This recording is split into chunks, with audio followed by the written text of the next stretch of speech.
باللہ من الشیطان الرجیم بسم اللہ الرحمن الرحیم الحمد للہ رب العالمین وصلی اللہ علی محمد وآلہ الطاہرین اللہم صلی علی محمد. ہاں، بات چل رہی تھی صفات پروردگار کے سلسلے میں، صفات خداوند متعال کے بارے میں. بتایا کہ خدا کی صفتوں کی الگ الگ تقسیمات کی گئی ہیں. ان تقسیمات میں سے ایک اہم تقسیم یہ ہے کہ خدا کی صفتوں کو دو حصوں میں تقسیم کیا گیا ہے، صفات ذاتی اور صفات افعالی یا فعلی. افعالی کہیں گے تو جمع ہو جائے گا، فعلی کہیں گے تو اس کا مفرد، معنی میں کوئی فرق نہیں آئے گا. ٹھیک ہے، تو خدا کی صفتوں کو ایک اعتبار سے دو حصوں میں تقسیم کیا گیا ہے. کہا کہ خدا دو طریقے کی صفتیں رکھتا ہے، ایک صفت ذاتی اور ایک صفت فعلی. صفت ذاتی کے بارے میں بتایا گیا تھا کہ صفت ذاتی ان صفتوں کو کہا جاتا ہے یا اس صفت کو کہا جاتا ہے کہ جس سے متصف کرنے کے لیے ذات پروردگار کافی ہے، ذات کے علاوہ کسی اور چیز کی طرف توجہ کرنے، کسی اور چیز کا لحاظ کرنے کی ضرورت نہیں ہے. ٹھیک. اور صفت افعالی اس صفت کو کہا جاتا ہے کہ جس صفت سے خدا کو متصف کرنے کے لیے ذات کے علاوہ خارج میں کسی عمل، کسی فعل کی طرف توجہ کرنے اور اس کا لحاظ کرنے کی ضرورت ہے. ٹھیک ہے، یعنی ان صفتوں سے ہم خدا کو اس وقت تک متصف نہیں کر سکتے جب تک کہ خارج میں کوئی فعل کیا ہے انجام نہ پائے. یعنی ان صفتوں سے متصف ہونے کے لیے صرف ذات خدا کا ہونا کافی نہیں ہے، ذات کے ساتھ ساتھ عالم خارج میں کوئی عمل، کوئی فعل بھی ہونا ضروری ہے، جیسے غفور ہے، رازق ہے، خالق ہے نا مولانا. چلیں، فرق کیا ہے ان دونوں صفتوں میں، صفات ذاتی اور صفات فعلی میں فرق کیا ہے؟ تعریف سے فرق واضح ہے مولانا، تعریف سے فرق واضح. ایک فرق تو یہی کہ صفات ذاتی میں صرف اور صرف ذات پروردگار کافی ہوتی ہے. عالم خارج میں ذات پروردگار سے ہٹ کر کے کسی اور چیز کو دیکھنے کی ضرورت نہیں ہوتی. لیکن صفات افعالی میں یا فعلی میں ذات کے علاوہ کیا ہے، فعل کی طرف توجہ کرنا، فعل کا لحاظ کرنا ضروری ہوتا ہے.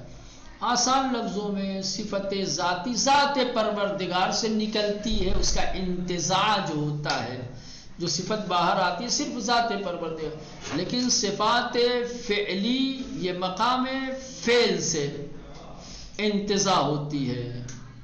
ٹھیک، صفت ذاتی ذات پروردگار سے اس کا انتزاع ہوتا ہے، ذات پروردگار ہی صرف کافی ہے ان صفات سے متصف ہونے کے لیے. لیکن صفات افعالی کہاں سے نکلتی ہے؟ افعال پروردگار سے. یعنی دو چیزیں اس میں ہو جاتی ہیں، ایک ذات پروردگار، دوسرے فعل پروردگار.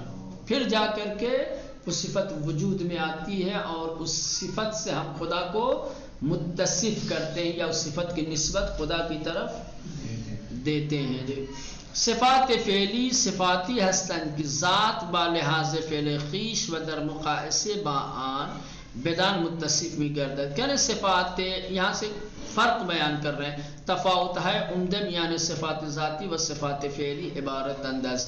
کہنے کہ صفات ذاتی اور صفات فعلی کے درمیان جو اہم ترین اور عمدہ ترین فرق پایا جاتا ہے وہ یہ ہے، نمبر ایک، صفات فعلی ایسی صفتیں ہیں کہ ذات بالحاظ فعل خویش، ذات اور اپنے فعل کے لحاظ سے در مقایسے بیان، جب ذات کا فعل کے ساتھ مقایسہ کرتے ہیں تب جا کر کے بدان متصف می گردد، پھر ان صفات سے وہ متصف ہوتا ہے. یعنی ذات پروردگار کو صفت فعلی سے متصف کرنے کے لیے ذات کے ساتھ ساتھ کیا ہے اس کے فعل کا بھی لحاظ کرنا پڑتا ہے.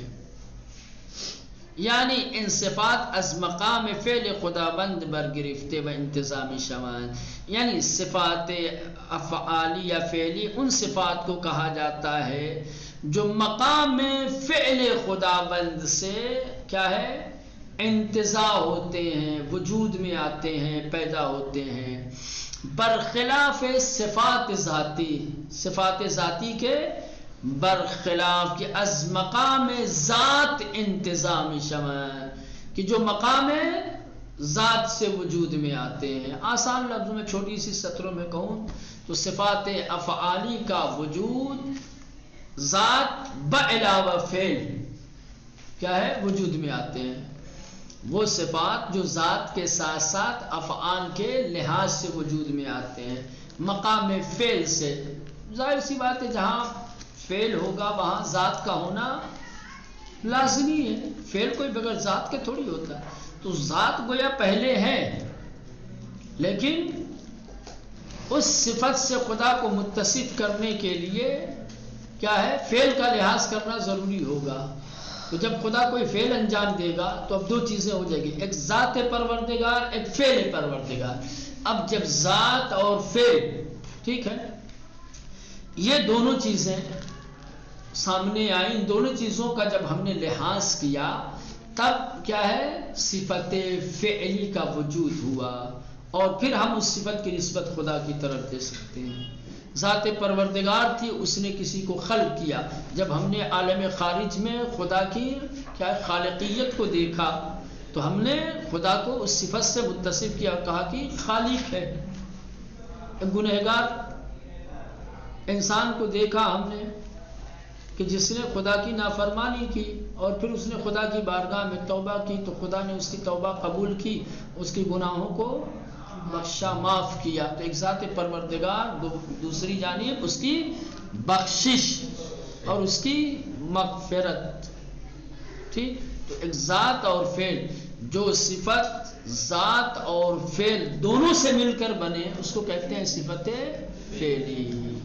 اور جو صفت صرف اور صرف ذات پروردگار سے وجود میں آئے، جس کا انتزاع ہو، ذات پروردگار کے علاوہ کسی اور چیز کا لحاظ کرنے کی ہمیں ضرورت نہ ہو، اس کو کہیں گے صفت ذاتی. ایک چیز آؤ صفات، دوسرا فرق، صفات فعلی قابل اثبات اور قابل نفی دونوں ہیں. صفات ذاتی صرف اور صرف کیا ہے مولانا قابل اثبات ہے، قابل نفی. آسان لفظوں میں صفات فعلی کا خدا کی ذات کے لیے اثبات بھی کر سکتے ہیں اور نفی بھی کر سکتے ہیں. اثبات کب کریں گے؟ جب ایک فعل وجود میں آئے گا تو کہیں گے کہ یہ صفت خدا کے لیے ثابت ہے. خدا کی خالقیت کو کسی کو خلق کیا، ٹھیک ہے مولانا، تو ہم نے کہہ دیا خدا خالق ہے.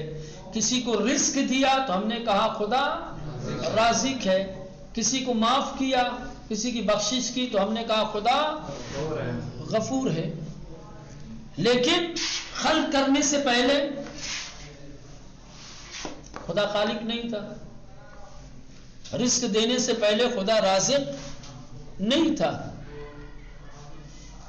گنہگار بخشش سے پہلے خدا غفور نہیں تھا. تو یہ کبھی قابل اثبات ہوتے ہیں، کبھی قابل نفی ہوتے ہیں. جب ہم خدا کی جانب سے اس کے کسی فعل کو دیکھتے ہیں، ٹھیک ہے، تو صفت فعلی کا اثبات ہو جاتا ہے. اور جب ہم فعل کو نہیں دیکھتے ہیں تو صفت کی نفی ہو جاتی ہے. فعل وجود میں آئے گا تبھی تو صفت ثابت ہوگی. فعل وجود میں نہیں آئے گا تو وہ صفت بھی وجود میں نہیں آئے گی، تو ہم اس صفت کا انکار کر دیں گے، کہہ دیں گے کہ یہ صفت خدا کے لیے ثابت نہیں ہے. نہیں.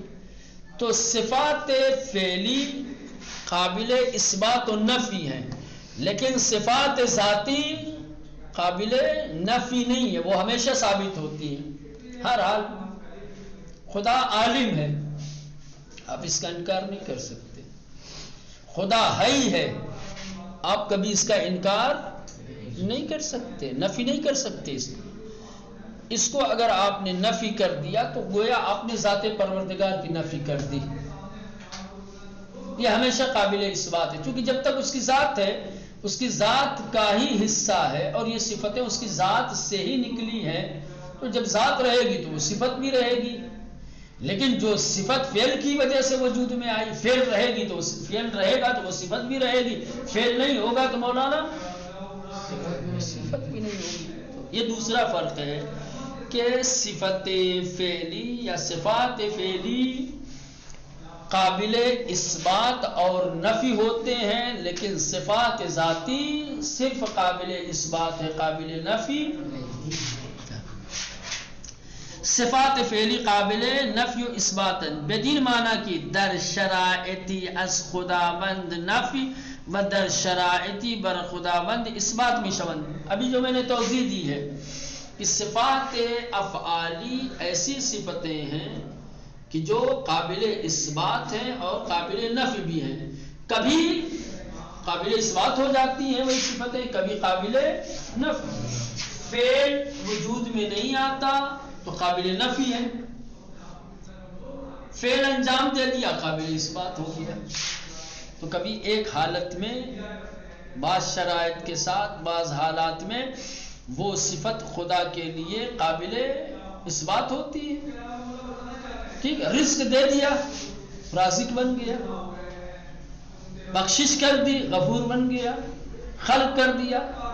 لیکن بعض حالات میں کیا ہے، صفات فعلی خدا کے لیے قابل نہ، فعل وجود میں نہیں آیا، کسی کو رزق نہیں دیا، تو اب یہی صفت رازق کیا ہے، نفی خدا کے لیے. رزق دیا ہی نہیں تو کیسا رازق، خلق کیا ہی نہیں تو کیسا. ٹھیک ہے.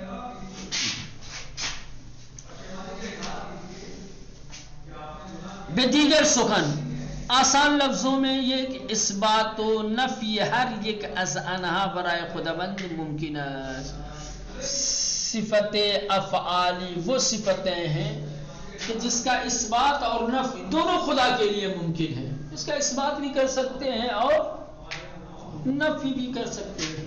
جہاں قابل اثبات ہو وہاں اثبات کریں گے جہاں فعل ہوگا، اور جہاں قابل نفی ہوگا یعنی جہاں فعل نہیں صادر ہوا خدا سے تو وہاں قابل نفی. خداوند پیش از آفرینش زمین خالق زمین نبود. زمین کو خلق کرنے سے پہلے خدا خالق زمین نہیں تھا. جب زمین ہی خلق نہیں ہوئی ہے تو کیسا زمین کا خالق؟ بتاؤ. تو اللہ زمین کو پیدا کرنے خلق کرنے سے پہلے خالق زمین نہیں تھا، لیکن زمین کو پیدا کرنے کے بعد خالق زمین ہو گیا. تو اب دیکھا آپ نے ایک ہی صفت خدا کے لیے قابل اثبات بھی ہے اور قابل نفی بھی. بعض حالات میں ٹھیک، بعض صورتوں میں قابل اثبات ہے. کب قابل اثبات ہوتا ہے؟ جب خدا سے فعل صادر ہوتا ہے. اور بعض حالات میں قابل نفی ہے. قابل نفی کب ہوتا ہے؟ جب فعل صادر نہیں ہوتا. زمین خلق نہیں کی تھی تو خالق زمین کی نفی کر رہے تھے، زمین خلق کر دیا تو اب خالق زمین کا اثبات کر رہے ہیں. ہمچنین خداوند بیش از بعثت پیامبر گرامی اسلام نازل کننده قرآن نبود و پس از آن منزل القرآن شد. قرآن مجید نبی کریم حضرت محمد مصطفیٰ صلی اللہ علیہ وآلہ وسلم پر نازل ہوا ہے. نزول قرآن سے پہلے خدا کیا ہے، منزل قرآن نہیں تھا. قرآن کے نزول سے پہلے اللہ منزل قرآن نہیں تھا، لیکن قرآن نازل کرنے کے بعد منزل القرآن بن گیا.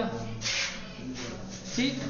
اما صفات ذاتی ہموارے و پیوست برائے ذات خداوند ثابتاً، لیکن جو خدا کی صفات ذاتی ہے وہ ہمیشہ تمام حالات میں ذات پروردگار کے لیے ثابت ہوتی ہے، وہ کبھی قابل نفی نہیں ہوتی ہے، ہرگز ازو نفی نمی شود، کسی بھی صورت میں ان صفات کو ذات پروردگار سے نفی نہیں کیا جا سکتا، انکار نہیں کیا ہے۔ وہ خداوند از ازل تا ابد واجد ان صفات و متصف عنہا، خدا ازل سے لے کر ابد تک، جب سے وہ ہے، ٹھیک، جب تک رہے گا وہ ان صفات سے متصف رہے گا، کبھی بھی اس کی صفات ذاتی کو اس سے الگ نہیں کیا جا سکتا، اس کا انکار نہیں، جب سے ہے تب سے ہے ہی ہے، جب سے ہے تب سے عالم ہے، اور جب تک رہے گا ہے ہی رہے گا، جب تک رہے گا عالم رہے گا۔ کہیں کسی موقع پر، کسی بھی جگہ پر، کسی بھی حالات میں، کسی بھی شرائط کے ماتحت صفات ذاتی کو خدا کے لیے کیا ہے، نفی نہیں کر سکتا، صفات ذاتی کا ذات پروردگار سے انکار نہیں کیا جا سکتا۔ اب یہاں سے ایک دوسری تقسیم شروع ہو رہی ہے صفات خدا کے لیے۔ ایک تقسیم یہ تھی کہ خدا کی صفتیں دو طریقے، صفات ذاتی اور صفات فعلی۔ ایک دوسری تقسیم ہے صفات پروردگار کے لیے، صفات ثبوتی اور صفات سلبی، یہ دوسرے اعتبار سے ہے، ٹھیک ہے۔ یہ کون سی صفات ثبوتی؟ ان صفات کو کہا جاتا ہے جو خدا کے کمالات کو بیان کرتے ہیں، اس کا دوسرا نام ہی ہے صفات کمالیہ۔ یہ تقسیم ہے ثبوتی اور سلبی۔ صفات ثبوتی اس کو صفات کمالیہ بھی کہتے ہیں۔ کیا کہتے ہیں؟ صفات کمالیہ اس لیے کہتے ہیں کہ یہ صفتیں خدا کے کمال کو، ٹھیک، خدا کی اچھائیوں کو بیان کرتے ہیں۔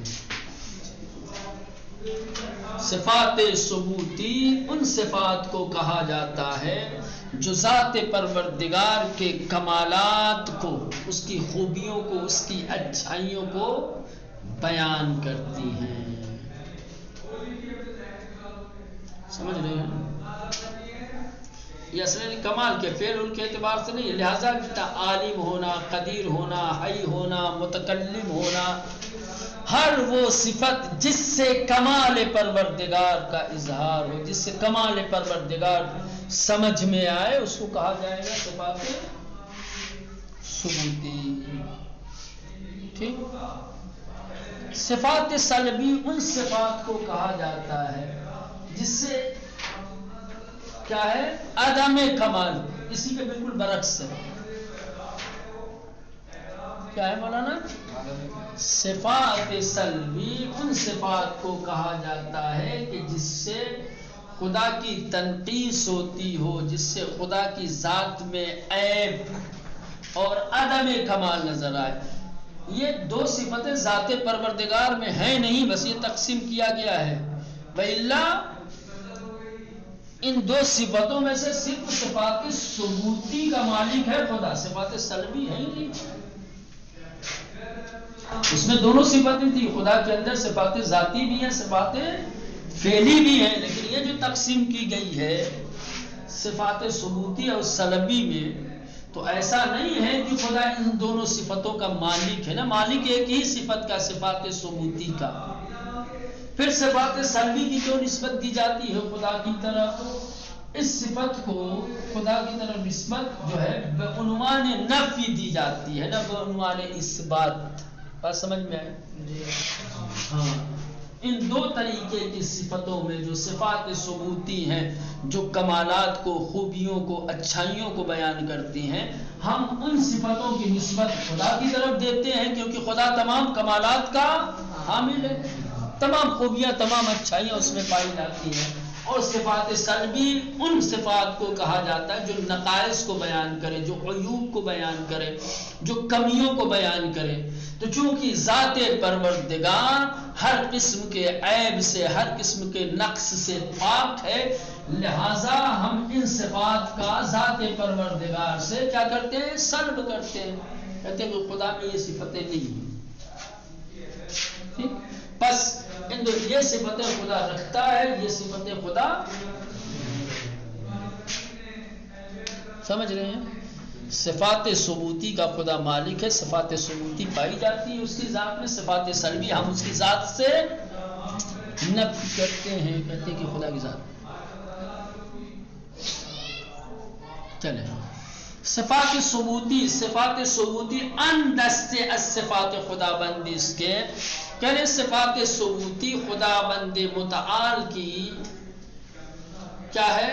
وہ صفتیں ہیں کہ کمالات ان ذات را بیان می کند، کہ جو ذات پروردگار کے کمالات کو بیان کرتے، جن صفتوں سے خدا کا کمال ظاہر ہو اسے صفات ثبوتی کہتے ہیں۔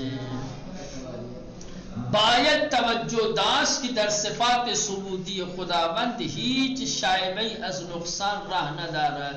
کہ اس بات کی طرف آپ کو توجہ رکھنی چاہیے کہ خدا کی جو صفات ثبوتی ہیں اس میں کسی بھی طریقے کی کسی کمی، نقصان، عیب کا شائبہ نہیں ہے، صرف کمال ہی کمال ہے۔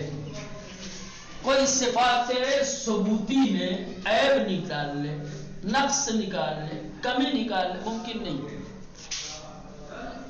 اگر کسی صفت میں کبھی خوبی اور کبھی کیا ہے عدم خوبی، کبھی کمال اور کبھی نقص ہو تو وہ صفات ثبوتی ہو ہی نہیں سکتے۔ صفات ثبوتی ہمیشہ اس میں کمال ہی ہوتا ہے، اس میں کبھی کوئی عیب نہیں ہوتا ہے۔ وہ اگر مفہومی یافتیم کے ہمراہ با دلالت پر کمال مستلزم نوعی کاستی نیز باشد، اگر ہم نے کبھی کوئی ایسا مفہوم پا لیا، کوئی ایسی صفت پا لیا کہ جو کبھی کمال کو بیان کرتی ہے اور کبھی عیب کو بیان کرتی ہے، جیسے مثال دیکھ لو،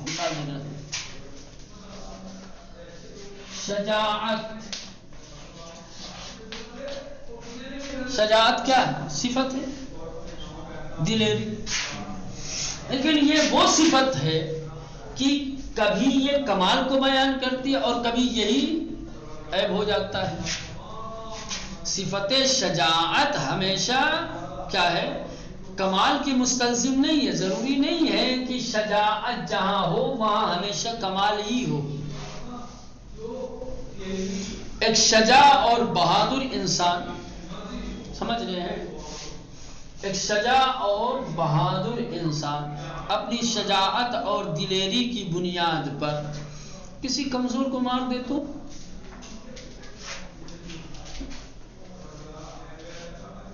اب یہ شجاعت، یہ نقص،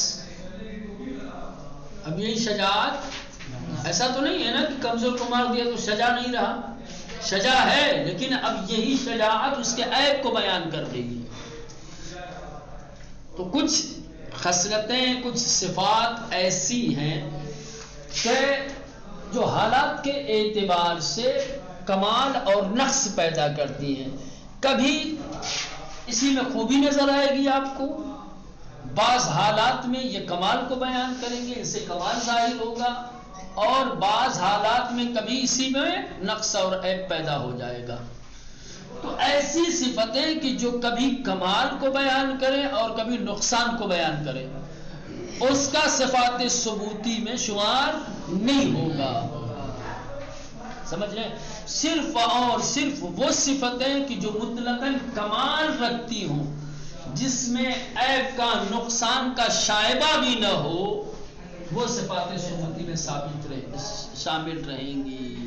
ایسی صفتیں کہ جو کمال رکھتی ہوں، کبھی نقص بن جائیں، عیب بن جائیں، تو ایسی صفتوں کو صفات ثبوتی میں جگہ نہیں دی جائے گی، اور اس صفت سے ہم خدا کو متصف نہیں چلے کل انشاءاللہ مزید توضیح دی جائے گی، فی الحال اتنا رہی۔